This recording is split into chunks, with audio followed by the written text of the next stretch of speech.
Hello అందరికీ welcome to lucky cooking and vlogs. This is Thiru. ఈరోజు వీడియోలో ఒక డిజర్ట్ అరేబియన్ బ్రెడ్ పుడ్డింగ్ చల్లగా అలా నోట్లో పెట్టుకుంటే కరిగిపోతుంది. ఒక్క స్పూన్తో ఆపరు తినడం మొదలు పెడితే. మైల్డ్ స్వీట్తో చాలా టేస్టీగా ఉంటుంది. ఆ డిజర్ట్ని నేను ఎలా ప్రిపేర్ చేస్తున్నానో చూసేయండి.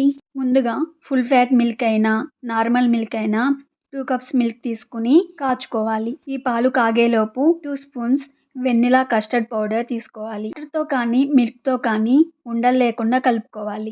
నేను మిల్క్తో ఉండలు లేకుండా కలుపుకున్నాను. స్వీట్ కోసం అమూల్ మిఠాయి యూస్ చేశాను. కొబ్బరిని కూడా వాడుకోవచ్చు. 4 స్పూన్స్ అమూల్ మిఠాయి తీసుకుని ఒకసారి పొంగొచ్చిన పాలల్లో కలుపుకోవడమే. ఈ అమూల్ మిఠాయి బదులు మీరు షుగర్ కూడా వాడుకోవచ్చు.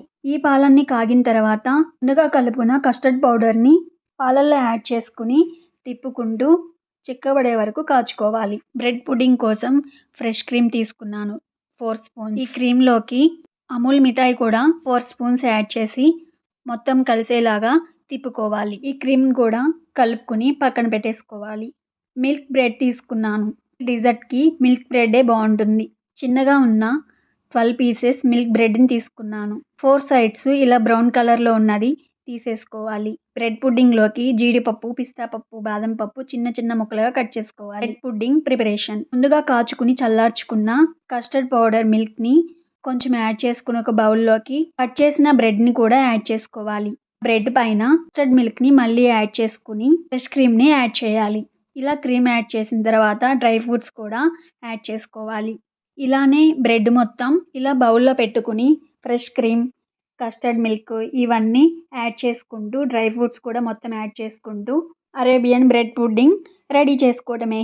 చూసారు కదా, ఈ బ్రెడ్ మొత్తం ఇలా పెట్టేసుకుని మూత పెట్టుకుని 3 అవర్స్ పాటు ఫ్రిడ్జ్లో పెట్టుకోవాలి.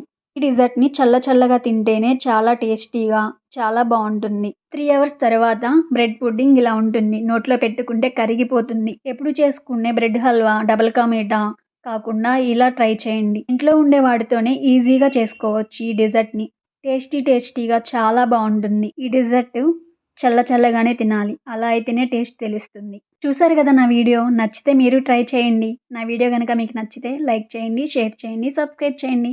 పక్కనే ఉన్న బెల్ ఐకాన్ని క్లిక్ చేసి ఆల్ అనే ఆప్షన్ని క్లిక్ చేయండి. Thank you for watching. Thank you for your time. Support చేయండి నా ఛానల్ని మరిన్ని వీడియోస్ కోసం. మీరు లైక్ చేస్తే ఎక్కువ మందికి రీచ్ అవుతుంది.